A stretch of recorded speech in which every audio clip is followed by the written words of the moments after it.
그날 저물 때에 제자들에게 이르시되 우리가 저편으로 건너가자 하시니 그들이 무리를 떠나 예수를 배에 계신 그대로 모시고 가매 다른 배들도 함께 하더니 큰 광풍이 일어나며 물결이 배에 부딪혀 들어와 배에 가득하게 되었더라.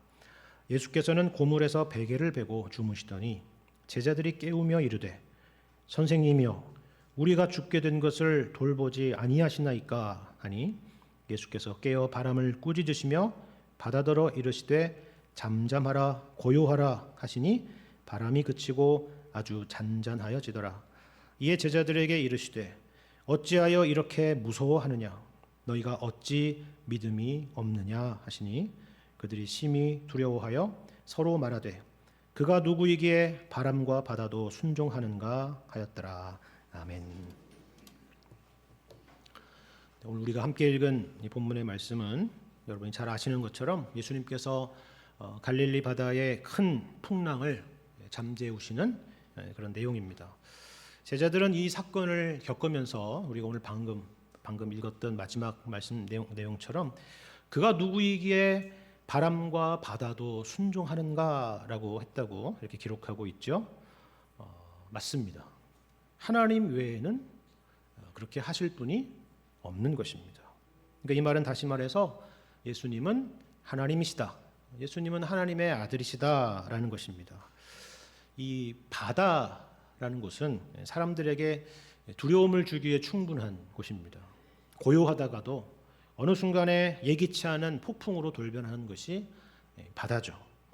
아무리 바다 생활이 익숙한 사람이라고 할지라도 이것을 피할 길은 없습니다. 오늘날처럼 선박의 기술도 발달되고 또 항해의 기술이 발달된 시대에도 이것은 변함없이 마찬가지입니다.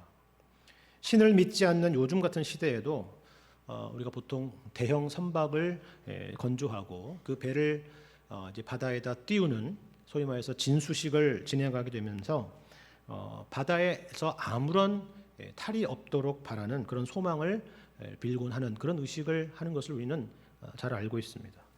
바다라는 것은 이처럼 여전히 인간의 능력으로는 통제가 불가능한 어떤 두려운 곳이라는 것을 보여주고 있는 것이죠. 어떤 분은 여기 본문에 등장하는 사건의 배경은 바다가 아닙니다 이렇게 이야기하실 수도 있을지 모르겠습니다. 오늘 본문의 내용은 바다가 아니라 지중해가 아니라 갈릴리 호수 아닙니까 이렇게 생각하는 분도 계실 거예요. 그러나 이 갈릴리 호수도 때로는 바다 못지않게 위협이 되었다는 사실을 우리는 기억할 필요가 있습니다. 갈릴리 호수의 깊이를 보시면 가장 깊은 곳은 200m가 넘는 그런 깊이를 가지고 있다고 하고요. 때로는 오늘 본문의 말씀처럼 이 호수의 온도하고 옆에 있는 육지와 이런 고원의 온도의 차이가 커지면은 거대한 광풍을 동반한 이 파도가 심하게 내리쳐서 굉장히 위험한 지경에 이를 수 있었다. 그렇게 알려지고 있습니다. 그리고 무엇보다 이 배에 탑승한 선원 중에서 누가 있느냐면 베드로가 있습니다. 그러니까 베드로를 포함한 일부의 제자들은 이 호수에 대해서 그 누구보다도 잘 알고 있고 잔뼈가 굵은 그런 사람들일 것입니다. 이 호수와 평생을 살았던 사람이죠. 바다는 그의 일상이었습니다. 하지만 베드로를 포함한 그런 사람들조차도 두려워했을 정도라면, 그리고 그들이 우리가 죽겠나이다 라고 이렇게 말할 정도라면 이 광풍이라는 것이 결코 가벼운 것이 아니었다는 것을 우리는 알 수가 있는 것입니다. 더군다나 그런 자연적인 것 말고도 당시의 고대 근동 지역의 사람들은 이 바다라는 것을 어떤 악한 세력이 활동하는 그런 영역이라고 생각하고는 했습니다. 그러니까 이러한 바다를 순종하게끔 하실 수 있는 그런 분이시라고 한다면 그분은 지상계만이 아니라 천상계에서도 자신의 뜻대로 통치하실 수 있고 주관하시는 그런 권능의 하나님이라 하는 것입니다. 바로 예수님이 그 하나님이시다라는 것을 우리는 확인할 수가 있는 것이죠. 하지만 이러한 결론만으로 오늘 본문의 말씀을 여러분 이해하신다고 한다면 뭔가 부족하고 아쉬운 부분이 있습니다. 왜냐하면 두 가지 이유 때문인데요. 하나는 우리가 복음서를 보시면 오늘 본문의 이런 내용 말고도 사람이라면 도무지 할 수 없는 놀라운 일들을 행하시는 그런 예수님의 모습이 얼마든지 등장하기 때문에 그렇습니다. 병자들을 고치시고요, 귀신들을 쫓아내시고 또 오병이어의 기적을 베푸시고 심지어는 죽은 사람도 살려내시는 그분이 바로 예수님이셨다 하는 겁니다.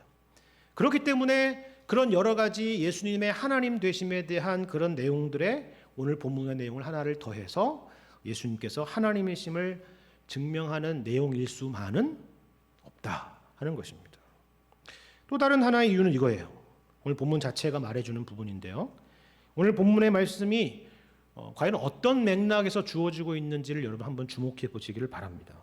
오늘 본문을 시작하는 35절을 보면 그날 저물 때에 이렇게 되어 있습니다. 그날 저물 때에. 물론 이것은 단지 시간 정보를 알려주는 그런 내용일 수가 있습니다. 하지만 우리가 알다시피 모든 성경의 본문의 내용들이, 사건들이 이런 시간 정보를 알려주는 것으로 시작하지는 않는다는 것을 여러분이 아실 겁니다.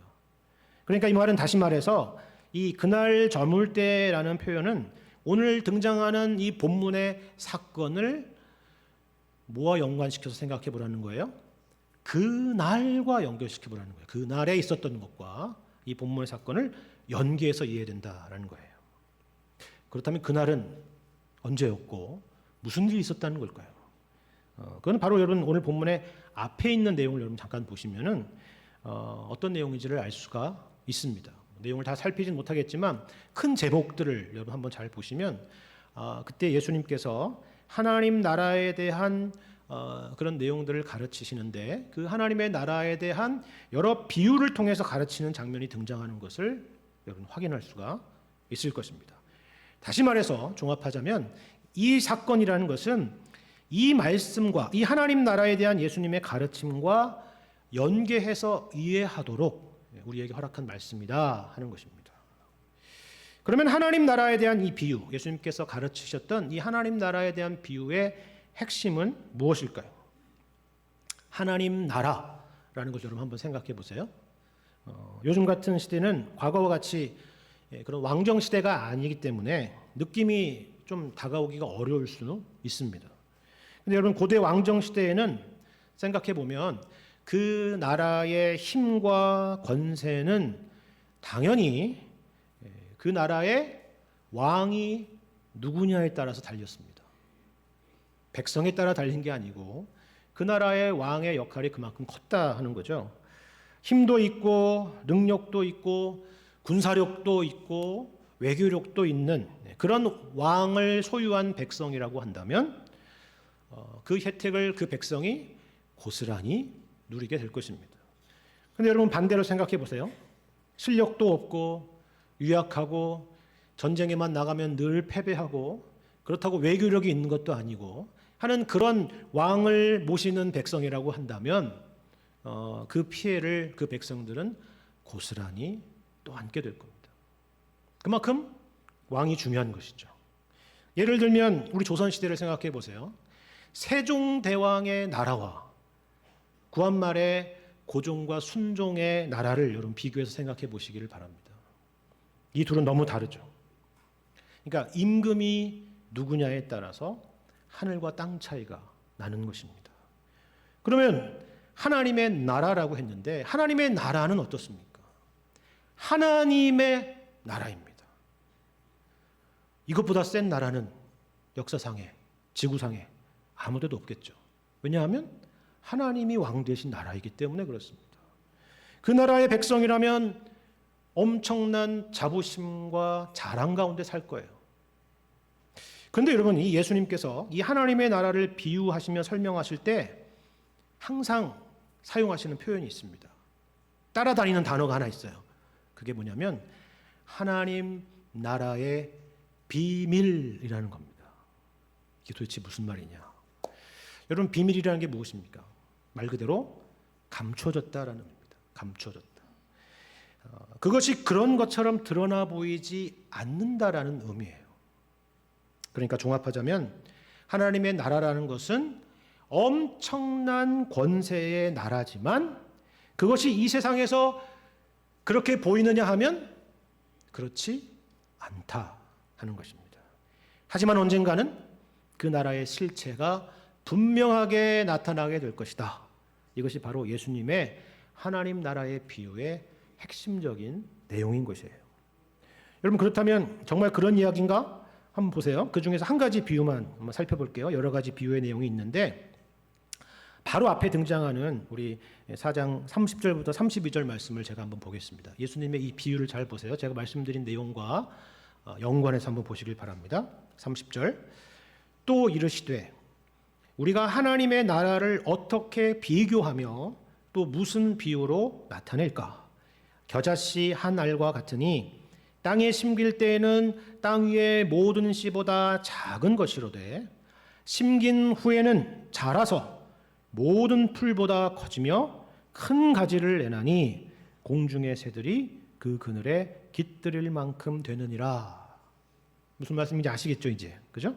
하나님 나라가 이 땅에서는 겨자씨 한 알처럼 아무것도 아닌 것처럼 보인답니다. 겨자씨에 비하면 수박씨는 진짜 엄청 큰 거예요. 그죠? 진짜 작은. 보잘것없다는 거예요. 이 세상에서 봤을 때 하나님 나라가 그렇게 보인다는 거예요. 그런데 후에는 어떻다고요?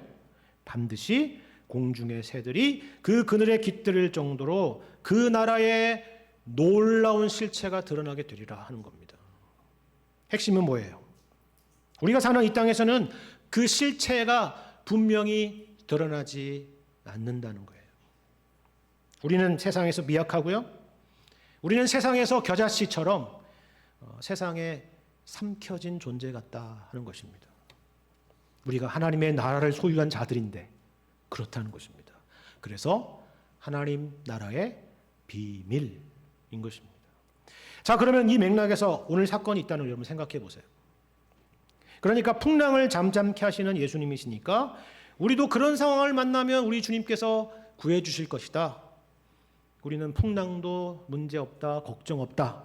단지 이런 차원의 이야기는 아니라는 것입니다.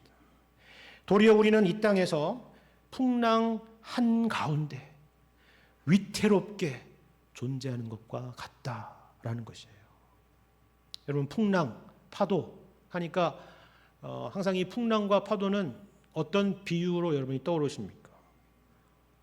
바다가 떠오르는 것이 아니라 우리 인생이 떠오르죠. 그렇죠? 우리의 인생. 세상의 풍파 앞에 무기력한 인생. 풍전등화와 같은 인생입니다. 이 땅에서 살아가는 것이 결코 쉽지 않다는 것을 배우는 인생. 예기치 않은 사고를 만나거나 큰 질병을 만나게 될 때 무기력한 인생. 죽음 앞에서 다만 발만 동동 구르는 것밖에 할 수 없는 그런 나약한 인생. 그런 우리의 여러 위기의 상황들과, 아니 우리 인생 자체가 마치 그런 위험에 내던져진 것 같은 그런 생각이 떠올랐을 것입니다. 심지어는 우리가 예수님을 믿으면 뭔가 풀리고 잘 되고 나아질 줄 알았는데 그렇지 않은 현실을 만나게 되면서 더더욱이나 공감이 되었을 것입니다. 역사적인 한 사건을 우리가 보고 있는 것인데요. 마치 지금 우리의 현실을 보는 것과 같은 그런 느낌을 갖는 것입니다. 맞습니다. 그것이 바로 정확히 예수님께서 이 사건을 통해서 제자들에게 의도했던 것이고 이 사건을 기록하여 오늘 우리로 하여금 읽게 하는 것입니다. 여러분 35절에 보세요. 35절을 보시면 예수님께서 제자들에게 우리가 저편으로 건너가자라고 하신 것이 여러분 보이십니까? 누가 하신 말이라고요? 예수님입니다. 제자들이 아니에요. 예수님께서 의도하신 것입니다. 그러므로 우리는 이 사건을 통해서 예수님께서 제자들에게 그리고 우리들에게 의도하셨던 그 가르침이 무엇이었는가 하는 것을 주목해 봐야 된다 하는 거예요. 그렇다면 이 사건을 통해서 우리에게 가르치려는 핵심은 무엇입니까? 그것은 아마도 예수님께서 제자들에게 묻고 계신 40절 말씀에서 발견할 수 있을 겁니다. 40절 말씀 제가 읽겠습니다. 이에 제자들에게 이르시되 어찌하여 이렇게 무서워하느냐? 너희가 어찌 믿음이 없느냐? 라고 물으셨습니다. 믿음에 대해서 가르치는 것이죠. 우리가 이 땅 가운데 살아가면서 가져야 될 믿음에 대한 이야기를 하시고 계시는 겁니다. 그렇다면 믿음에서 제일 중요한 것은 무엇입니까? 믿음에서 제일 중요한 것은 우리가 얼마나 진심이 있고 우리가 얼마나 대단한 믿음을 갖고 있고 얼마나 우리가 그 믿음의 의지를 발휘하느냐가 아닙니다. 믿음에서 제일 중요한 것은 우리가 누구를 믿느냐 하는 거예요. 믿음의 대상에 대한 것입니다. 다시 말해서 예수님이 어떤 분이신가를 아는 것이 믿음에 있어서 제일 중요한 것이다 라는 겁니다. 물론 예수님의 제자들이 예수님이 누구신지 모르고 예수님을 따를 리는 결코 없습니다. 하지만 예수님에 대한 모든 것을 다 알고 따르고 있는 것은 아닙니다. 사실 우리도 그렇지 않습니까? 우리도 예수님에 대해서 모든 것을 다 알고 다 이해해서 예수님을 믿게 된 것도 아니고요. 신앙생활을 해오는 지금에 이르기까지 예수님에 대해서 모든 것을 다 알고 이해하는 것도 아닙니다.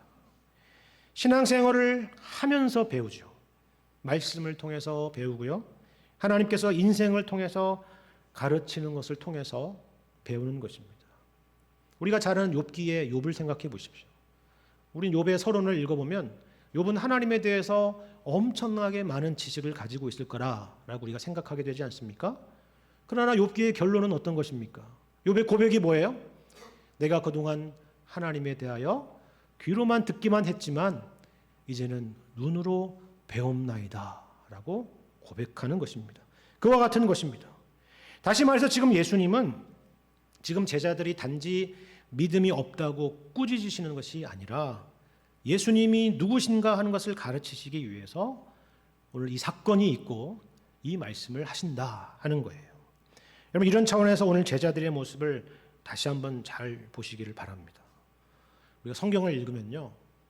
항상 하나님 편이고 내가 항상 예수님 편이라고 늘 생각하지만 그러지 마시고요. 제자들의 편이 되어 보십시오. 제자들 편에서 한번 생각을 해보세요. 우리는 솔직히 이 말씀을 보면 제자들에게 동정이 갑니다. 오히려 예수님이 야박해 보이죠. 그렇지 않습니까? 왜냐하면 제자들에게 우리가 일반적으로 기대하는 그런 믿음이 없었던 것이 아니기 때문이에요. 보세요. 37절과 38절 제가 읽겠습니다. 큰 광풍이 일어나며 물결이 배에 부딪혀 들어와 배에 가득하게 되었더라. 예수께서는 고물에서 베개를 베고 주무시더니 제자들이 깨우며 이르되 선생님이여 우리가 죽게 된 것을 돌보지 아니하시나이까 라고 묻습니다. 여러분 제자들이 지금 예수님을 무시하고 있는 것이 아니에요. 일단 아마도 깊이 잠드신 예수님을 깨우지 않고 어떻게든 이 문제를 해결해 보려고 노력을 했을 거예요. 아마 여러분도 그 배에 타셨다면 당연히 그랬을 겁니다. 그게 제자된 도리죠. 스승이 오랜만에 깊은 잠을 주무시는데 어떻게 흔들어 깨워서 이 문제를 해결해 달라고 하겠습니까? 그래서 할 수 있는 만큼 최대한 노력을 해본 거죠. 하지만 그들로도 어쩔 수 없는 상황을 만나게 된 거예요. 그래서 주무시는 예수님을 흔들어 깨우는 겁니다. 정말 그 도움이 필요할 때 도움을 구하러 간 거예요. 그럼 잘못된 게 있습니까? 우리도 그렇게 하지 않습니까? 제자들이 예수님께 찾아가서 주님 도와주십시오라고 구했다는 것이 뭐가 잘못된 거예요? 분명히 자신들의 힘으로는 해결할 수 없는 그런 불가능한 일이고 예수님만이 이 문제를 해결하실 수 있는 그 믿음이 있었기 때문에 예수님을 찾아갔겠죠. 그렇지 않습니까? 훌륭한 믿음 아닙니까? 그렇지 않았다면 어부 출신도 아닌 목수 출신인 예수님에게 무슨 도움을 구할 수가 있었겠습니까? 지극히 자연스러운 신앙의 반응이었던 거예요. 더군다나 그동안의 예수님의 행적을 그동안 쭉 보았던 이 제자들로서는 이것은 지극히 당연한 반응인 것입니다. 그리고 39절의 말씀처럼 예수님께서 깨어서 바람을 꾸짖으시며 바다더러 잠잠하라 고요하라 하니까 바람도 그치고 바다도 잔잔해졌습니다. 문제가 해결된 것이죠. 여기까지 정말 신앙 안에서 너무나 자연스러운 흐름 아닙니까? 어려움을 겪고 있습니다. 하나님께 도움을 구합니다. 하나님이 그 문제를 해결해 주십니다. 우리가 신앙생활하면서 늘 겪는 것들이잖아요. 마치 공식과 같은. 그렇지 않습니까? 그런데 여기까지는 좋은데 문제는 거기서 끝나지 않고 40절이 있다는 거예요. 그 다음 절 40절 때문에 우리는 당혹스러운 것입니다. 뭐라고 말씀합니까? 분명히 예수님에 대한 이런 믿음을 가졌는데 너희가 어찌하여 믿음이 없느냐? 라고 물으시기 때문입니다. 여러분 이게 무슨 말일까요? 이것은 앞서 말씀드린 것처럼 단순히 제자들의 믿음 없음에 대한 호통이 아닙니다. 그들이 가져야 될 믿음에 대한 또 다른 차원이 있다는 것을 가르쳐 주시는 것입니다. 그렇다면 본문의 제자들의 믿음은 과연 어떤 차원에 머물러 있었기에 예수님께 이 말씀을 통하여서 제자들에게 믿음의 차원의 수준을 높이려고 했을까 하는 것입니다. 그것은 바로 풍랑의 문제처럼 우리의 현실의 문제를 해결하는 것에만 믿음이라는 것이 동원되는 그런 차원입니다. 신앙의 내용이라는 것을 그런 것들로만 채우는 것을 말합니다. 오늘을 살아가는데 당장 필요한 것들, 그리고 오늘 내가 만난 위기들을 해결하는 것들. 그래서 주님을 찾는 것이 그저 나에게 닥친 크고 작은 인생의 문제들을 해결하는 것이 전부인 것으로 여기는 그런 믿음인 것입니다. 물론 이것이 잘못되었다는 것이 아니에요.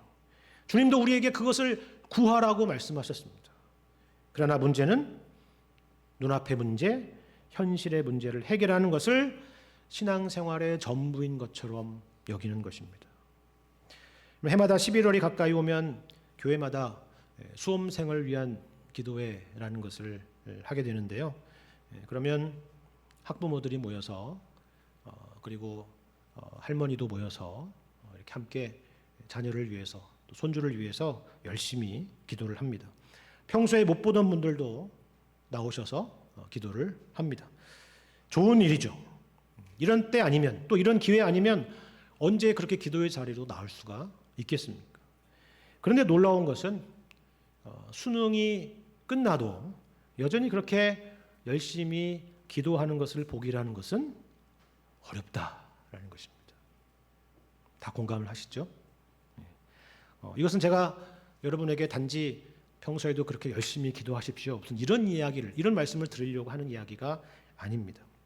우리의 믿음이라는 것이 과연 어느 수준에 머물러 있는가를 한번 정직하게 돌아보고 생각해 봐야 된다는 차원에서 말씀을 드리는 것입니다. 흥미로운 것은요, 오늘 본문에 바다 저편으로 건너가기 전에 바다 이편에서 이런 일이 있었다라고 우리에게 설명하는 부분입니다. 여러분은 4장 말씀 뒷부분을 읽었는데 4장 1절이 어떻게 시작되는지를 한번 보세요. 4장 1절 제가 읽겠습니다. 예수께서 다시 바닷가에서 가르치시니 큰 무리가 모여들거늘 예수께서 바다에 떠있는 배에 올라 앉으시고 온 무리는 바닷가 육지에 있더라. 그렇습니다. 여기 큰 무리가 모여들었다라는 표현을 좀 잘 생각해 보세요.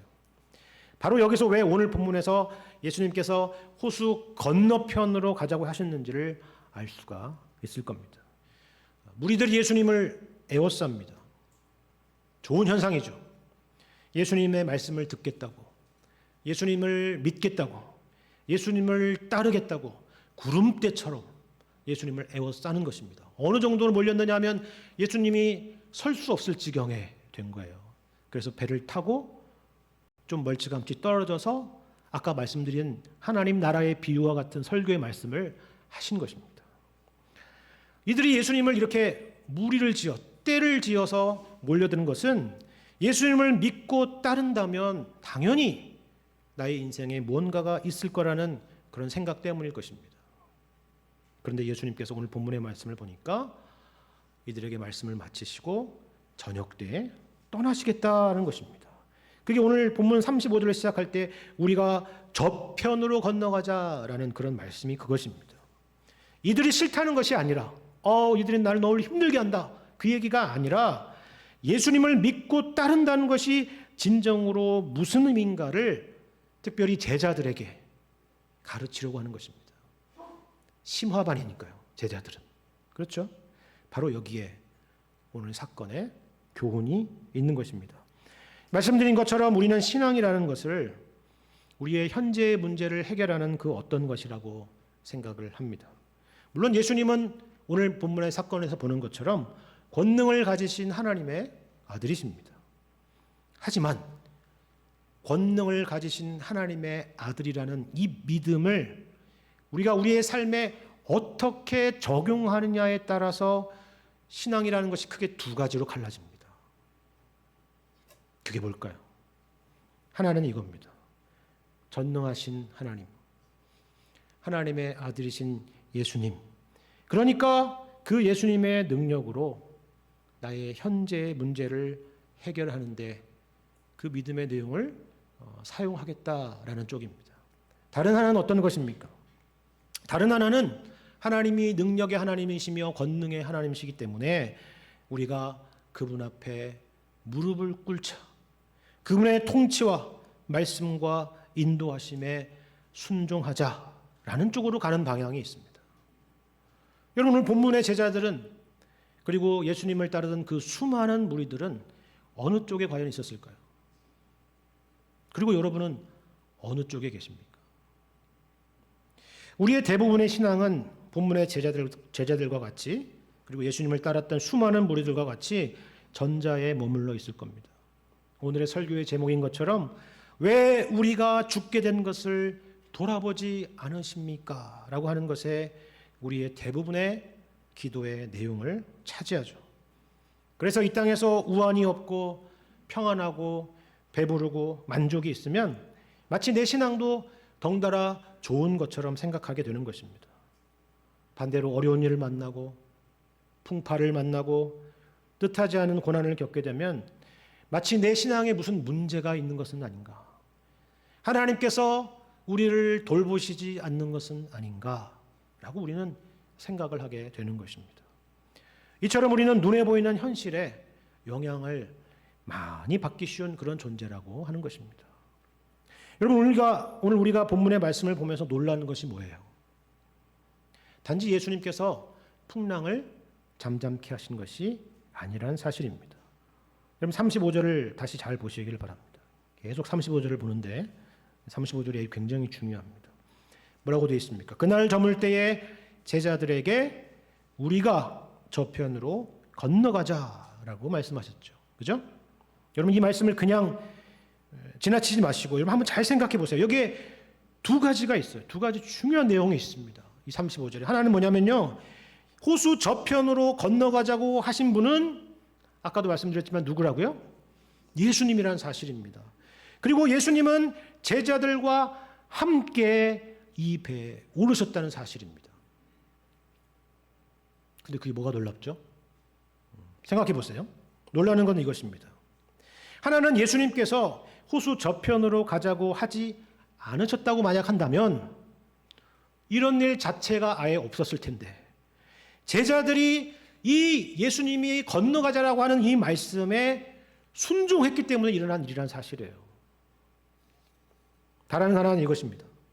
더군다나 예수님께서 그냥 제자들만 보내신 것도 아니고 제자들과 함께 했음에도 불구하고 이런 일이 일어났다는 사실입니다. 여러분, 이것은 우리가 갖고 있는 일반적인 신앙의 그림과는 굉장히 다른 차원의 내용이라는 것을 여러분이 생각하게 될 것입니다. 그렇지 않습니까? 우리는 주님의 말씀에 순종하면 모든 일이 형통하고 잘 되는 것들을 상상하죠. 그래서 무슨 문제가 나의 인생에 있다면 내가 요즘 하나님의 말씀에 순종하지 않는 것이 있나? 내가 회개하지 않은 무언가가 있나? 그런 것을 생각하는 게 우리입니다. 순종했더니 풍랑을 만난다? 이것은 우리의 신앙의 내용에서 상상하기 어려운 그런 내용이라 하는 것입니다. 또 다른 하나는 이런 거죠. 주님께서 함께 하신다면 폭풍이 오면 안 되죠. 아니면 최소한 우리 예수님이 함께 하시는 그런 배라면 무슨 문제를 만나는 것이 아니라, 풍랑을 만나는 것이 아니라 그 풍랑을 비켜가야 된다라고 생각할 것입니다. 그러나 그렇게 되지 않았다는 것이 오늘 본문의 말씀의 중요한 배경이 되는 것입니다. 사실 풍랑과 파도는 신자건 불신자건 예외 없이 몰아닥치는 거예요. 심지어 예수님이 그 안에 계셔도, 아니 더 나아가서 예수님께서 호수 저편으로 건너가자고 명령하신 일에 순종함에도 불구하고 이런 일이 생기는 것입니다. 우리는 여기서 당황하게 되는 것이죠. 하지만 제가 서두에 이 말씀이 예수님께서 하나님의 나라의 비유를 가르친 그 저녁에 일어난 사건을 다루고 있다는 말씀을 여러분이 기억하시기를 바랍니다. 다시 말해서 이 사건은 그 맥락에서 이해되어야 되는 그런 사건이라는 거예요. 일종의 같은 주제인데요, 다른 방식으로 연주되는 변주곡과 같은 것입니다. 하나님의 나라가 강력한 어떤 것으로 비유된 것이 아니라 연약한 씨와 같은 모습으로 비유됐다는 것을 여러분이 다시 한번 생각해 보시기를 바랍니다. 이 땅에서 영광의 모습으로 나타나지 않고 감추어졌다라는 것이에요. 풍랑 속의 제자들의 모습과 같죠. 분명히 주님의 말씀에 순종해서 닻을 올리고 길을 떠났습니다. 그리고 분명히 주님께서 이 배에 계십니다. 하지만 이 폭풍과 파도에 속수무책인 것입니다. 이러한 당황스러움을 느끼지 않으신 분은 아마 이 자리에 아무도 없으실 것입니다. 하나님의 백성이라면, 하나님의 자녀라면 누구나 이 일을 겪게 되기 때문입니다. 냉혹한 현실 앞에 우리 주님은 손을 놓고 계신 것만 같은 그런 상황을 우리는 신앙생활을 해나가면서 만나게 되기 때문입니다. 그래서 주님은 어디 계시느냐고, 왜 우리가 죽게 된 것을 돌아보지 않으시느냐고 우리는 그렇게 부르짖게 되는 것이죠. 그런데 주님은 우리에게 오히려 이렇게 반문하고 있다는 것을 기억하셔야 됩니다. 너희가 어찌 믿음이 없느냐라고 묻는 것입니다. 너희는 지금 당면한 현실의 문제를 해결하고 이러한 문제로부터 벗어나는 데만 믿음이라는 것이 동원되지, 이 모든 상황과 현실을 통하여 우리를 항복시키시고 우리의 속사람을 변화시키시고 하나님에 대한 이해를 넓히시는 데까지는 나아가지 못하는 것을 지적하는 것입니다. 여러분, 이 부분에 대해서 로마서 5장의 말씀을 보시면 이렇게 설명하는 것을 여러분이 확인해 보시기를 바랍니다. 로마서 5장 1절 이하의 말씀을 제가 읽겠습니다. 그러므로 우리가 믿음으로 의롭다 하심을 받았으니 우리 주 예수 그리스도로 말미암아 하나님과 화평을 누리자. 또한 그로 말미암아 우리가 믿음으로 서 있는 이 은혜에 들어감을 얻었으며 하나님의 영광을 바라고 즐거워하느니라. 여기까지는 좋죠? 그러나 3절 보십시오. 다만 이뿐 아니라. 이 부분이 중요한 것입니다. 다만 이뿐 아니라 우리가 환난 중에도 즐거워하나니 이는 환난은 인내를, 인내는 연단을, 연단은 소망을 이루는 줄 알미로다 라는 겁니다. 여러분, 우리가 이 말씀을 통해서 놀라는 아주 중요한 한 가지 사실은 이것입니다. 우리는 신앙이라는 것이 여기 나와 있는 환난이라는 것을 극복하고 벗어나는 것으로만 동원되는 것으로 생각하는데 그렇지 않다라는 거예요. 거기에는 우리를 향하신 하나님의 선하신 목적이 있다라는 사실입니다. 어떤 목적이요? 환난은 인내를, 인내는 연단을, 연단은 소망을 이룬다라는 사실입니다. 그렇기 때문에 우리는 환난 중에도 즐거워할 수 있다라고 그렇게 말하는 것입니다. 여러분, 오해하지 마십시오. 이 말은 환난을 즐거워한다는 말이 결코 아니에요. 누가 환난을 좋아하겠어요? 그렇죠? 만약에 폭풍우를 즐거워하고 인생의 고달픈 내용들을 즐거워하는 사람이 있다면 그 사람은 신앙이 좋은 게 아니라 사실은 의료진의 도움이 좀 필요한 분일 겁니다. 그럴 수는 없는 거예요. 그렇잖아요. 여러분, 이 로마서 말씀을 잘 보세요. 환난을 즐거워하는 것이 아니라 뭐라고요? 환난 중에서도 즐거워한다라는 겁니다. 왜냐하면 하나님의 자녀는 환난이 환난으로 끝나지 않는 것을 알기 때문에 그렇습니다. 오늘 본문에서도 우리가 환난 중에서도 즐거워할 이유에 대해서, 그리고 우리의 믿음의 내용 가운데 반드시 있어야 될 중요한 부분에 대해서 말씀해 주고 있습니다. 우리가 이 부분을 마지막으로 간략하게 세 가지만 살피고 말씀을 마무리하고자 합니다. 첫 번째는 이것입니다. 우리가 기억해야 될 중요한 믿음의 내용 첫 번째는 우리 주님이 이 배에 함께 하고 계신다라는 사실이에요. 그런데 그 주님이 뭐 하고 계세요? 이건 어떻게 된 거지? 우리가 시편 말씀을 잘 아시잖아요. 이스라엘을 지키시는 하나님은 졸지도 아니하시고 주무시지도 아니하신다고 했는데, 아니 함께 하시는 건 좋은데 주무시면 어떡하나, 이런 생각을 가질 겁니다. 근데 여러분, 이것은 더 큰 은혜가 있습니다. 여러분, 이 말씀은 예수님이 주무시고 우리에게 무관심하다는 말이 결코 아닙니다. 여러분, 예수님이 왜 주무세요? 피곤하시기 때문에 주무신 거예요. 아까 우리가 확인했잖아요. 방금 앞서 그날 무슨 일이 있었다고요? 수많은 무리들이 예수님을 찾아왔습니다. 그 수많은 무리들에게 말씀도 전하시고 병자들도 고치시고 귀신도 쫓아내시고 수많은 사역들을 쉴 새 없이 하셨을 거예요. 아마 식사도 하실 겨를이 없으실 것입니다. 그래서 이 말씀은 예수님의 인성을 설명하는 근거 구절로 항상 인용되는 말씀입니다. 예수님은 우리와 같은 사람이다 하는 거예요. 예수님께서 인간의 몸으로 오신 이유가 무엇입니까? 물론 1차적으로는 구원론적인 측면이 있습니다. 인간인 우리를 구원하시기 위해서 오신 것입니다. 그러나 또 다른 성경에서 말하는 중요한 측면은 우리가 히브리서 말씀과 같이 우리의 연약함을 체휼하시는 내용으로 강조되고 있다는 것을 여러분 기억하시기를 바랍니다. 주님은 우리와 함께 하시는데요, 그저 함께 하시는 것이 아니라 우리의 연약함을 이해하시고 함께 하신다라는 사실입니다. 우리가 환난 중에 있을 때 같이 환난을 당하시며 우리와 함께 하신다라는 사실이에요. 여러분 잘 알고 있는 사도행전 말씀을 생각해 보십시오. 사울이 스데반을 핍박하고 교회를 핍박하고 결국 스데반을 돌로 쳐 죽였습니다. 그 사울이 다메섹 도상에서 예수님을 만났을 때 예수님께서 사울에게 하신 말씀이 있죠. 사울아 사울아 어찌하여 스데반을 핍박하느냐. 맞나요? 아닙니다. 어찌하여 나를 핍박하느냐. 스데반의 아픔이고 스데반의 죽음인데 예수님은 그것을 자신의 아픔으로 여기신 것입니다. 바로 우리의 연약함을 채울하시는 주님이시고 그 주님이 우리의 인생과 함께하고 계신다라는 사실입니다. 우리가 기억해야 될 믿음의 두 번째 내용은 이것입니다. 본문은 방금 말씀드린 것처럼 예수님의 인성적인 측면과 함께 반대로 또 다른 측면을 강조하죠. 그것은 예수님의 신성입니다. 예수님이 하나님이시라 하는 거예요. 바람과 물결을 꾸짖으시며 그것에게 명하여 잠잠케 하시는 분이십니다.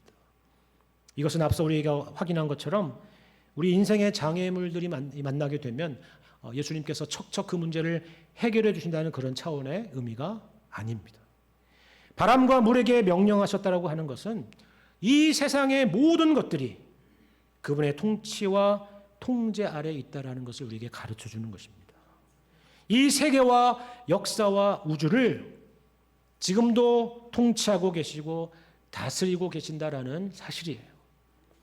이 땅에서 일어나는 그 모든 일들은 우연이 없고 자생적인 어떤 원리로 돌아가는 것이 하나도 없는 겁니다.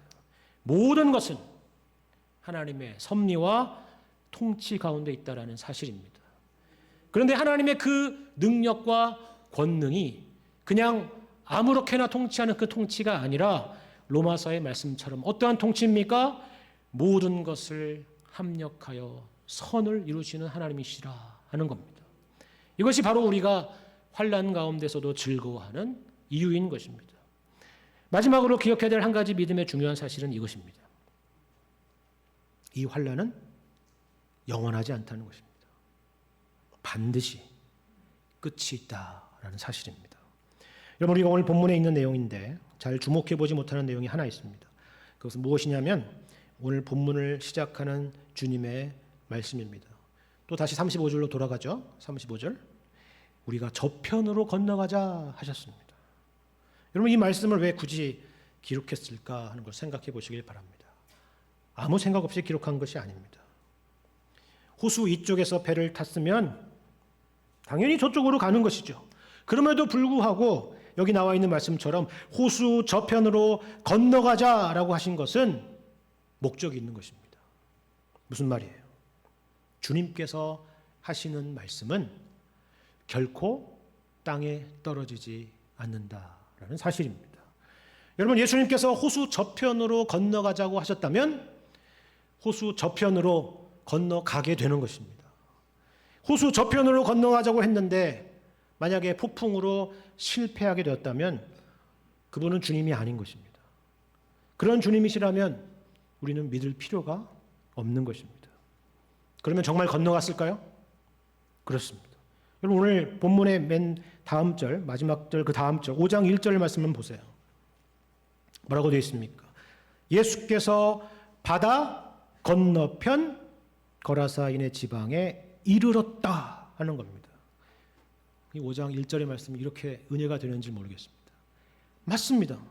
이게 단순히 지리적 이동의 이야기를 하는 것이 아니라는 걸 여러분 아시겠죠? 주님이 가시겠다고 하면 중간에 무슨 일이 있어도 가는 것입니다. 폭풍우가 몰아친다고 해서 실패되거나 취소되거나 되돌아오는 것이 아니라는 사실입니다. 도리어 폭풍우가 몰아쳐서 어떻게 됐느냐 하면 제자들의 예수님에 대한 믿음의 내용이 더 커지게 되었고요. 풍성해지게 되었고요. 깊어지게 되었습니다. 놀라운 이야기죠. 이것이 하나님의 나라의 비밀이요 신비인 것입니다. 하나님의 백성으로 부름받은 사람은 결국 하나님의 백성의 완성의 자리에 서고야 마는 것입니다. 이것이 바로 우리가 환난 중에서도 즐거워할 이유인 것입니다. 이 사실을 잊지 않으시는 여러분 되시기를 바랍니다. 현실의 필요를 채우는 것에만 우리의 믿음이 동원되는 것이 아니라 우리의 인생을 쥐고 계시며 인도하고 계시는 그 권능의 주님 앞에 항복하며 순종하며 엎드리는 일에 믿음의 내용을 풍성하게 채우게 되시는 여러분과 저의 믿음의 걸음이 되시기를 주님의 이름으로 간절히 축원합니다.